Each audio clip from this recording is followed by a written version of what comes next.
Hi guys, welcome back to my YouTube channel. This is Pooja at A Book by the Window. I hope you guys are doing good. I hope you guys are reading good. Today's video is not a book recommendation or a book review, but it's still a fun one. I very recently asked my Instagram family, people who follow me on Instagram since ages, have been following me from the Bookstagram era, what would they like me to answer as a reader, bookish questions. And I always feel these Q&As are a really fun way to get to know each other and also mix a bit of chit chat, not just pertaining to books but reading as a hobby. And being a reader myself, self-proclaimed reader, I'm always up for reintroducing myself and finding more people who can relate to my experience and maybe join the family. We'll get into the video and questions in a bit. But if you're new to the channel, hi there, I am Pooja. I do book related videos here. I also have a main channel where I talk about my life, what I do when I'm not reading, that kind of stuff. The link to that channel is also in the description box below, and my Instagram is also going to be linked in the description box below. So next time, if you want to ask me any questions, I plan on doing these more often. Follow me there and we can get to know each other a little bit better. And that's it. Without further ado, let's get into the video. Also, before I get into the questions, if you are someone who posted a question on the Instagram and I'm not going to answer it today, please don't be disheartened. I picked the questions that I feel more people would find value in if I answer them here. And some of the questions I've already answered in the first part. The link to that is also going to be in the description box below. I did it a few years ago or a few months. I can't remember. I'm losing track of time there. But if that's not covered today, please don't be disheartened. I hear all of you guys' questions. I hear them. I try to answer them. It's sometimes that I don't have the time to answer each and everything, but in due time I get around to that. And you're not unheard. Just please don't feel bad. I am trying my best here. Otherwise this video is going to be really long and we'll be here for eternity. I don't want to do that. You don't have that kind of time, I know that. So I'm not gonna take a lot of time today. And I do hope the questions that I'm answering today are helpful to you in some way or other, and I bring value, I bring something to the table. Okay, enough chit chat. Let's get into the first question. The first question that's asked is, and it's one of my favorite questions, so I might take a lot of time answering it. Bear with me. Can you tell me a bit about your reading journey? So my reading journey is very simple. It is also a little bit complex, but there is not a lot of drama in it. I have been a reader ever since I was a little kid. Not a lot of people, not everyone in my family reads, and I do not know how I got hooked onto it. I just remember that as a kid, my parents would read newspapers, and because I wanted to imitate them, you know how kids do, I would sit with them and I would try reading those newspapers.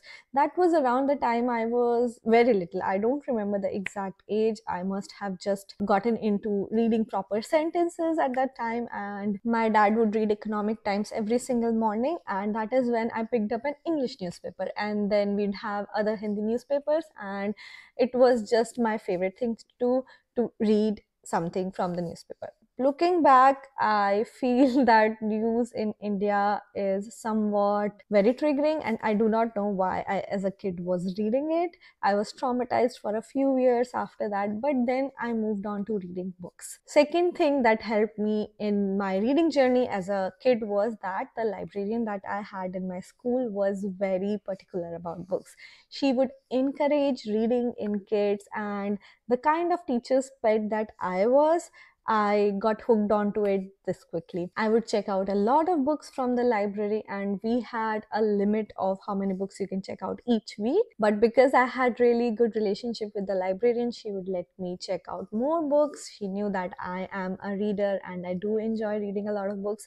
And she would also budget the library budget in a way that we would get books, international books, books that are not very easily available, and that kind of helped me open up my horizon very early on. As a family, we couldn't afford really new books. Do not remember buying books because we did not have the money. My course books were also second hand. We would let a neighbor give it to us as hand-me-downs, because course books were also expensive, and if we could just do away with an old book, that was the preferred way. When I grew up, also when I was growing up, I was a very reserved person, so reading was my way to cope with things. I would just be buried in a book rather than going out and making friends. I had some friends, I was happy with them. That has always been my nature, have a few friends around.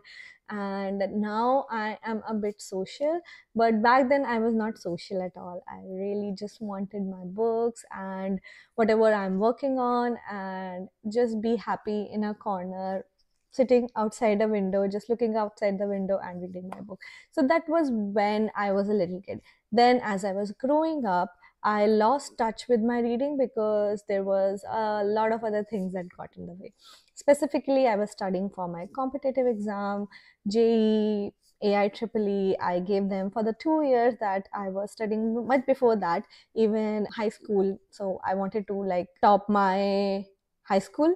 I was the one who got the maximum marks in boards. I don't want to flex, but that has been my life. So with that, I just completely killed off reading. And it was kind of difficult for me to get back into it.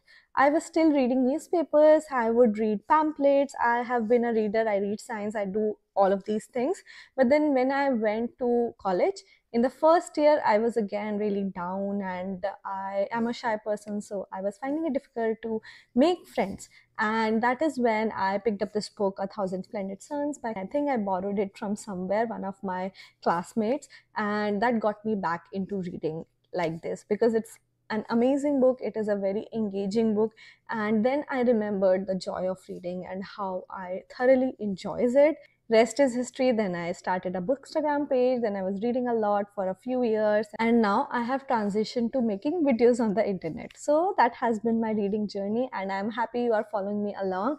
I always appreciate your support, and yeah, that is it. That's about it. I don't know where this journey is going to take me. Hopefully, I get to read more books, add more books to my kitty, but time will tell. The next question says, what genre I really enjoy reading, and what is a book that touched me deeply?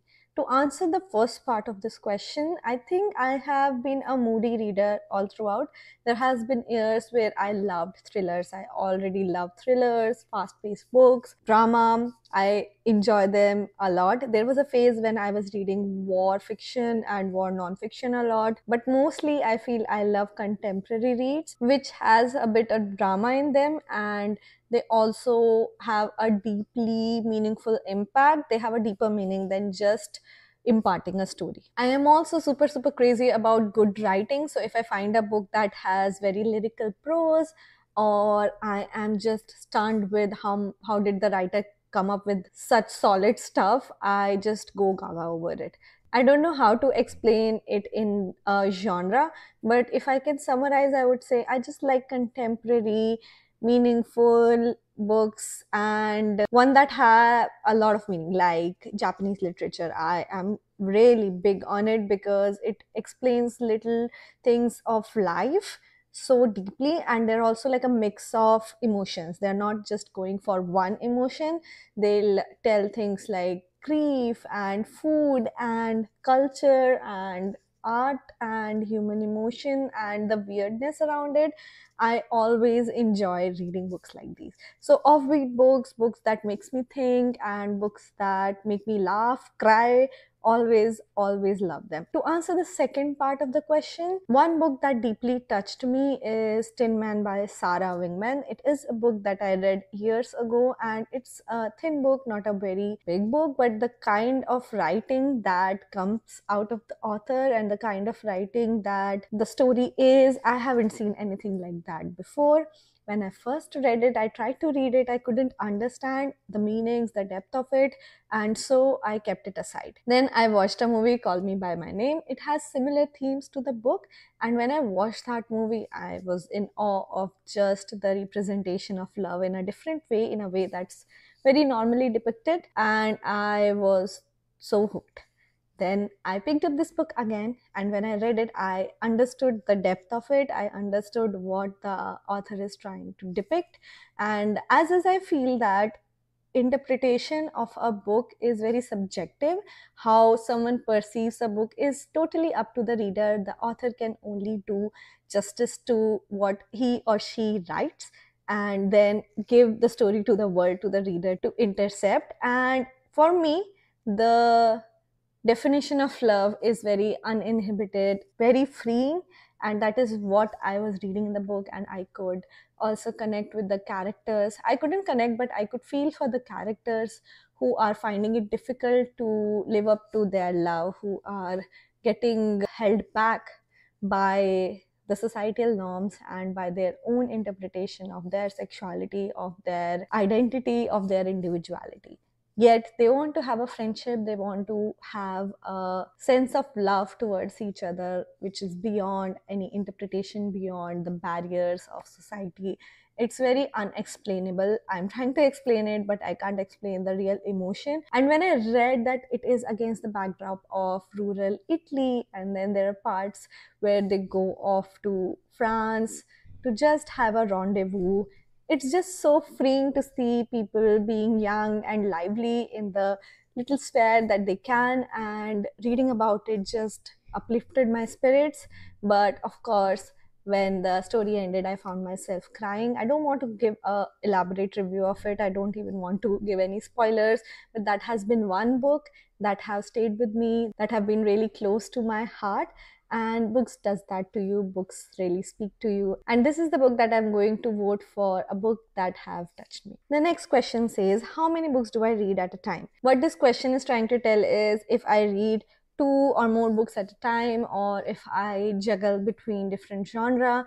To answer this question, at present I only read one book at a time. I also have kind of like a lighter book if I'm reading a very hard book, just to keep me company. Sometimes I take my book to work. So the book that I take to work is always going to be a lighter romantic book or something that is on the thinner side. And because I get really tired after a long day at work, if I'm reading in my shuttle, I want to have something of a fluffy read or something that is easy to read. While if I'm reading something at night, I am more open to reading a bigger book or something that is more complex. Sometimes I don't have the energy, so I would skip. But on weekends, sometimes I'll have the energy. So I pick that one up. So it's a mix of both. Long back, when I was very active on Bookstagram, I would read like 2 or 3 books at a time. I would also pop in an audiobook just to meet numbers, which was crazy. I don't want to do that anymore. I am not up for it. I realize that I have a lot of books that are unread. I want to read more books and I have very limited time. That's always going to be daunting. That is a very daunting thought to me. But having said that, if I'm not enjoying books as much as I want to, just for the spirit of reading, then there is no point going after a particular number. I've also been very patient in my life lately with the goals that I want. I'm trying to arrive at a middle ground where I have a momentum of things, but I also enjoy things slowly. So with that, I am trying to not do multitasking at all. So right now I read one book at a time. Sometimes I'll have a little book on the side just to read as an easy book, but that's about it. There have been times when I am so tired with my reading schedule and trying to keep a schedule at home with work, etc., that I completely do not read physical books. So that is when I will start an audiobook, and audiobooks are always great to multitask, in the sense that if I'm cooking, I can just listen to a book, and I always find it very fascinating how you can divide your time like that. Sometimes on the run, I can also pop in an audiobook, and if it's motivational, if it is a piece of memoir, biography, or a non-fiction read, it always motivates me. So I will only do that when I am feeling very bogged down and tired to not being able to pick up physical books, and it's always a mix of both worlds that works the best for me. The next question was a popular one. I think a few folks asked me this, and I think right now I'm not actively doing this activity, but there have been times where I found myself in a place where I wasn't sure what I'm doing with my book reviews, and this little advice helped me how I got out of that funk, got over myself, and I think I was okay in writing book reviews.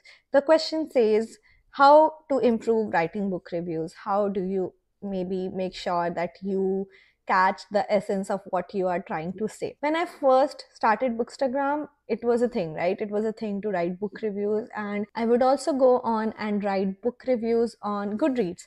And it's a fun activity to do. It is also a really good activity if you want to journal your reading and be good at writing. It is one of the things, one of the perks of being able to write and summarize your thoughts, and it reflects in all areas of life. It helps you at work, it helps you be more communicative, be more, what is the word for it, I think being more articulate, the irony of it, being more articulate with your thoughts. And it was a very fun thing for me to do. How I started writing reviews is, I think the first review that I wrote was of Homo sapien by Yuval Noah Harari. And how I wrote it was on a whim. I was sitting with my friends and I asked them to give me like 30 minutes because I have a train of thoughts, and I just put a rough draft. So I believe if I am confident in my writing first, that always helps. How do you improve writing? You read a lot. That is the only advice I give. If you want to improve your writing, you read a lot of books, you find words, you find the meaning of words, and it's an exercise in itself. So once you have done that, you want to write. What I would do is write a draft. First draft is there, then check it for grammar, whatever, because first draft is how I'm feeling. Then I need to get into the technicalities of it.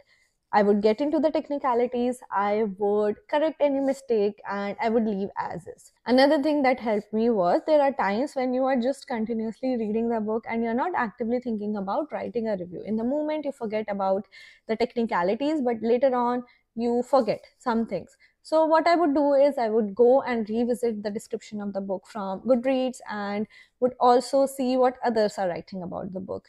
If there is something that I already have, like a structure of the review that I want to present, what I felt by reading the book, and when I would go and read others' thoughts about the book, I would see if there is any point that I have missed, I already thought about but did not cover in my first draft, initial draft, and pick that one up, reform it to say what I wanted to say, and add it to my review. Having said that, I always went towards how I'm feeling. I now have a structure of what I want to cover in each point, because I feel the audience does not want to see me yapping. But if I feel like yapping, there is nothing wrong with it. I go after feelings, not just the technicalities of it. And that is my theme in life. I really do want to enjoy whatever I'm doing, so I go for it. And the more you do, the better you get at it. The more and more you become articulate, the more and more you do an exercise, tweak it. I will tell you this, you'll get better at it. You will fail a few times. Do not be afraid of failing. You need to find your own unique style, and for that to do, you need to get your hands dirty. You know what works for you, what doesn't work for you, and you keep the parts that you want to keep. Be very careful about it, be very open about it. Keep your eyes open, keep your ears open, and just feel how you feel after writing something. You'll be good. Don't be afraid. Write a few bad reviews initially, post it online. Don't think too much about it. You'll be good. Eventually, you'll learn. If you are a learner, if you know how to learn again, you will be good. You'll be frustrated at first. You might be upset with your own writing, but you need to find your own process. This is a journey. This is a marathon. It's not a sprint. Just go for it. The next question is a very fun one. It's the fifth question, probably the final question in the tally.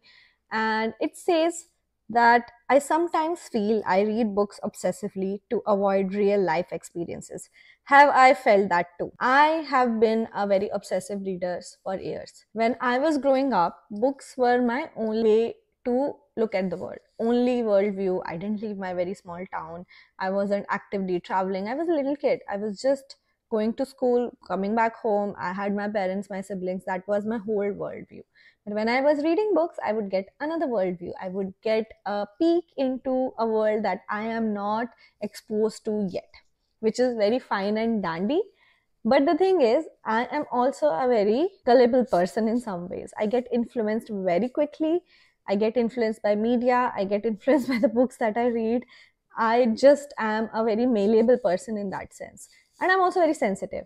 So both of these things were not going in my favor for a lot of years in my life, because I would get triggered by reading something, I would get triggered by watching something, and it took me years to, tweak my ways in knowing what triggers me and not looking at it, protecting my own sanity, and books were a major part in sometimes influencing me. I still believe that reading books as a coping mechanism is good. It's not a bad coping mechanism, it's not a bad habit. But if you're finding yourself going to the other extreme, anything in extreme is bad. If you're finding yourself to be just living your life through the stories that you are reading and building up your principles and morals with that, it is a bad move in life. I did that. I was sorry at the end of it. I did not feel good because real life is different than books. When an author is writing a book, I think probably they're trying to build up a story. It could be fiction, it could be non-fiction, it could be something that's totally a cooked up story. Your life and your life story is not what is written in some book.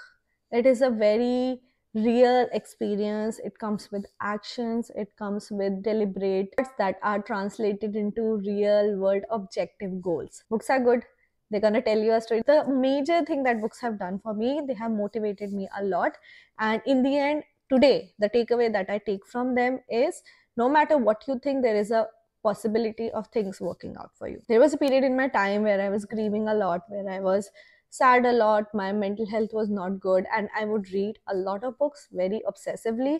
And I agree, I was escaping my reality. For some time it is good. It's not a bad thing when you find it hard to accept your reality, to run away from it for a little bit.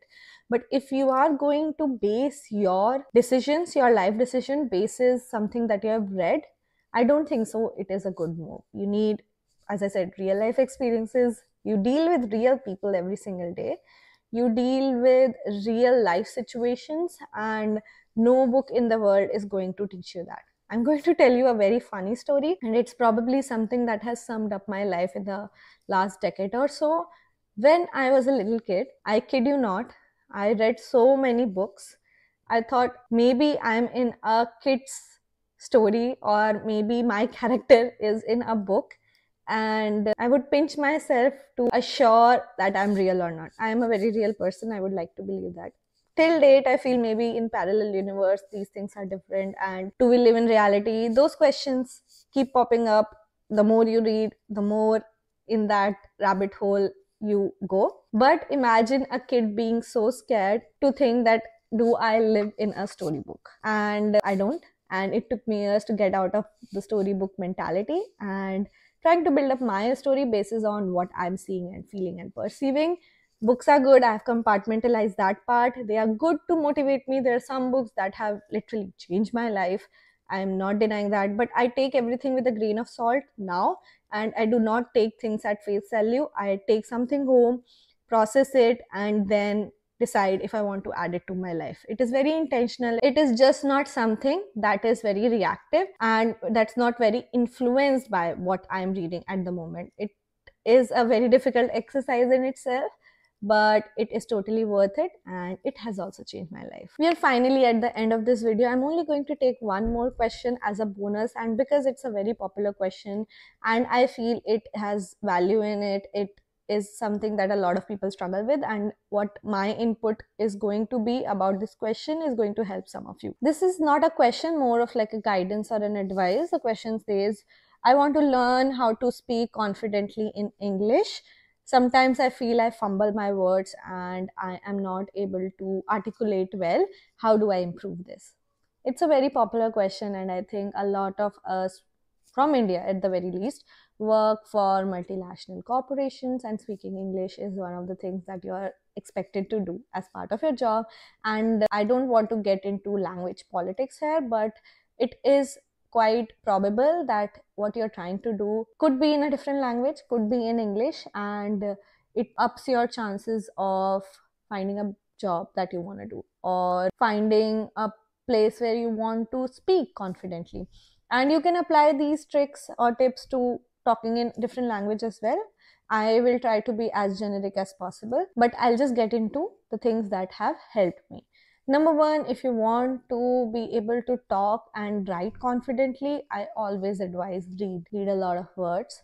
go and find meaning of words. Sometimes I do not even know the meaning of a lot of words, but because I have read them in a context, I understand them very deeply and I'm able to translate and I'm able to use them in sentences, which is a really good skill to have. It only comes with number two, the more you do, the better you get at it. You know how confidence works is you need to fake it initially, but for you to be able to get to a point where you are faking it is you need to do things. You're not going to be good on the second time around, third, fourth. You need to keep at it. You need to learn from your mistakes. You're going to embarrass yourself a lot of times, but it's not mine or someone else's job. No one is going to be able to teach you how to speak confidently if you are not going to go out there and get over yourself and make a fool of yourself, at least in your mind is how you are thinking, and be over it. Like, it's fine, you learned something, you moved on from it, and in the end you saw it is fine, and with each iteration you are improving yourself and you are getting a better version of what you were the last time around. And the more you do, the more practice you do, the better you're gonna get. How do you practice? You can talk in English with your friends or at work. You can just record yourself like I am doing right now. Being on YouTube has helped me a lot. Being more articulate and being able to speak confidently is a perk that have translated in my work as well. And I will tell you this little story. When I was in college, or whenever I would find myself in a place where I have to do public speaking, I would chicken out. I would be super scared, I would be blank, and I, as a kind of a promise to myself, years back, I told myself, I am really going to be good at public speaking no matter what. I don't know why I keep doing this where I'm not very confident in front of other people. I have all of these thoughts, but when I'm not able to speak them correctly, the other person is not going to understand me correctly, which is very wrong. I can't control their reactions to what I'm trying to communicate, but it is also my job to communicate it properly. And there are a few things to learn there, and I am ready to learn it. So I think I have come a long way from that person because I kept doing a few things. I kept writing, then I kept reading, then I started making videos and talking online. And if you would see my older videos, you would see how I will fumble, how I will be very nervous, but with time it has improved as everything improves over time. The last thing that I'm going to tell you is, if you have a public speaking event coming up, or you feel that you have to speak at work, you have to give a presentation, or you have to do, like I do some design reviews every once in a while, and I will have to talk to a lot of stakeholders. What has helped me is to plan better, have my points written up before just going in and impromptu speaking. Like today, I have a script. I don't have a very solid script, but I have the questions written with me, and it's not just like I am sitting here and coming up with the answers. I have a rough idea of what the questions look like and what I'm going to speak about it. I have had some prep homework before sitting in front of you, and it definitely helps ease out the anxiety and the uncertainty. So the more you can plan better, the better it is. So you can just focus on improving what you are speaking, and you have a very solid plan in your head. Do this enough number of times, you'll get the hang of it. And sometimes you would also need to read from a script. It is quite possible, but the more you do, the more impromptu you're gonna also become in your speaking. Like I am thinking and then I'm speaking right now, but it has taken me a few years to arrive here. Be patient with the learning process and get over yourself. No one cares if you cannot speak very good English at first. No one really cares. People are going to forget about it in a few years. What's more important is what you are taking from this process. And if you want to improve yourself, today is the first start. In a few years, you're going to come here. But for you to come here, you need to keep at this journey. You need to keep doing it. Don't be afraid. It is gonna be really beautiful at the end of it, because learning things is really amazing. It shows you a different perspective, and it is definitely a goal that's going to help in your life. I am pretty sure of it. And thank you for asking this question. This has been a question that I wanted to talk about for a very long time, and Here I am, my honest thoughts about how to learn confidently, how to be confident in front of a lot of people speaking English, or just how to be confident speaking English in general. So yeah, that's about it. With that said, we are almost at the end of this video. Thank you for tuning in. If you have any more questions, please shoot them in the comment box below. I will try to answer over text, and maybe if there are enough questions, I can take up in my next video. This could be a session that I do for my YouTube family here, just not with my Instagram family. And thank you for sticking with this video so far. It has been a pleasure discussing all of the things that I want to discuss. And if you like this video, please like it, share it with your friends, subscribe to the channel, comment out below. The drill, I'm always gonna remind you, and I'm always really grateful for the support that I receive here. I hope you guys have a really good rest of the day, and I will see you guys in a bit. Until next time, happy reading.